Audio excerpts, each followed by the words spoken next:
Covid महामारी से लड़ने के लिए जहां एक और मोदी सरकार ने देश के सभी लोगों के लिए 18 साल से ज़्यादा की उम्र वालों के लिए कोविड वैक्सीन बिल्कुल मुफ्त में देने का प्रावधान किया है।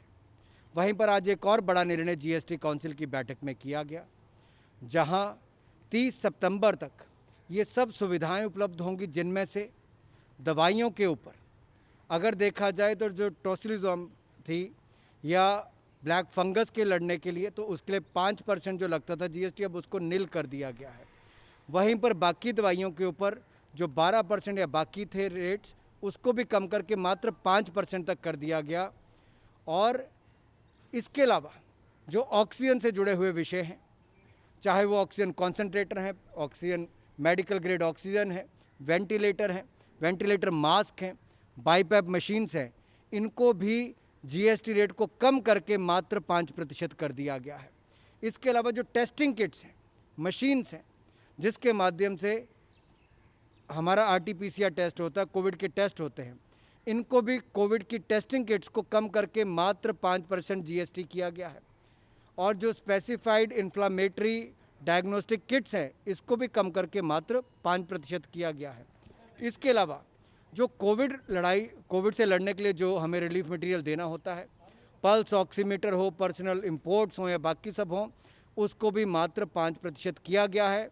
और बड़ी बात तो ये है कि जो एम्बुलेंस के ऊपर 28% जीएसटी लगता था, उसको भी कम करके मात्र 12% किया गया। और जो इंडक्शन होती थी, फर्नेस थी, जहाँ पर क्रेमेटोरियम में उसको यूज़ किया जाता है, शवगृह जो शवों को जलाने के लिए इस्तेमाल किया जाता है, उसमें भी अगर आप कुल मिलाकर देखेंगे तो उसको भी कम करके मात्र 5% किया है। थर्मामीटर के ऊपर 5% किया है। तो कुल मिलाकर बड़ी राहत देशवासियों के लिए जीएसटी काउंसिल के माध्यम से की है। और जैसा मैंने पहले कहा, मोदी सरकार ने वैक्सीनेशन भी 18 साल से ज़्यादा वालों को मुफ्त में किया, और पूरे देश के सभी राज्यों को हम मुफ्त में 18 साल से ज़्यादा के लोगों को मुफ्त में वैक्सीन देंगे। सर, जो आज जीएसटी रेट में कटौती करी गई है, वो कब से लागू होने की संभावना है? जैसा आपको पता है, कल रविवार है, सोमवार को इसकी नोटिफिकेशन होकर देश की जनता को ये लाभ उपलब्ध होंगे, ताकि 5% पर, मात्र 5% पर जीएसटी की अधिकतर दरों को रखा गया है, जो कोविड से लड़ाई लड़ने के लिए है। एक बहुत बड़ा कदम आज ये उठाया गया है, जिससे कोविड की लड़ाई में बहुत पहल की गई है, और इससे लोगों की जेब पर भी ज़्यादा बोझ नहीं पड़ेगा, उनको बहुत राहत मिलेगी। वही मोदी सरकार ने एक बहुत बड़ी राहत मुफ्त में वैक्सीन देने के लिए किया है, और 24.5 करोड़ से ज़्यादा वैक्सीनेशन अब तक मुफ्त में हम कर चुके हैं, देश भर के राज्यों को दे चुके हैं।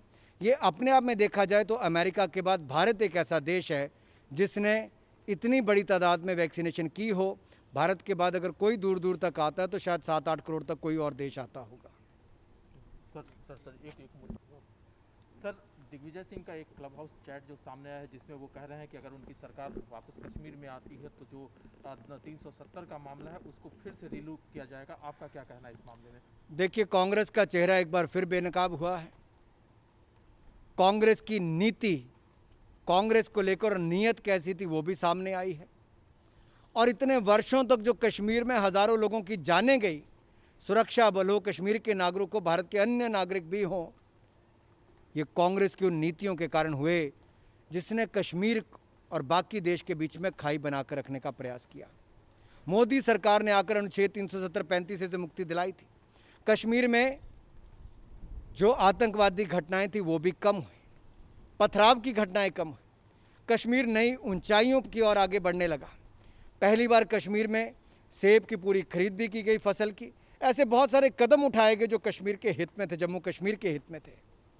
लेकिन कांग्रेस पार्टी के एक दिग्गज नेता का इस तरह का बयान आना दिखाता है कि गांधी परिवार की मानसिकता क्या है, कांग्रेस की मानसिकता क्या है। और आज भी ये सत्ता से बाहर रहकर कांग्रेस की हालत वो है जो बिन पानी के मछली की होती है, तड़प रही है कांग्रेस। सत्ता में आने के लिए किसी स्तर पर जाने के लिए तैयार है कांग्रेस। पाकिस्तान को एक तरह से सहयोग मांगने की ओर इशारा कर रही है कांग्रेस। और दिग्विजय जी का ये बयान ये दिखाता है कांग्रेस तो एक बहाना है, सत्ता में आने के लिए उन लोगों का भी सहयोग लेने के लिए तैयार है जो सदा भारत के खिलाफ कोई ना कोई एजेंडा या आतंकवाद को बढ़ाने का काम करते हैं। ये दुर्भाग्यपूर्ण है। इस पे पूरी कांग्रेस पार्टी को माफ़ी मांगनी चाहिए और जो इन्होंने 70 सालों में कश्मीर के साथ किया है, जम्मू कश्मीर के साथ किया है, वो तो दुखद है ही, उससे भी दुखद ये उनकी बयानबाजी है जिस तरह से बयान उन्होंने दिया है। लेकिन सर, नेशनल कॉन्फ्रेंस के लीडर डॉक्टर फारूक अब्दुल्ला का कहना है कि दिग्विजय सिंह ने जम्मू कश्मीर के लोगों के सेंटिमेंट को समझा है, रियलाइज़ किया है। ये भी उसी श्रेणी में आते हैं जैसा कहा गया कि बिन पानी के जो मछली का हालत है तड़पना, बिन सत्ता के ये दोनों दलों का वही हालत है।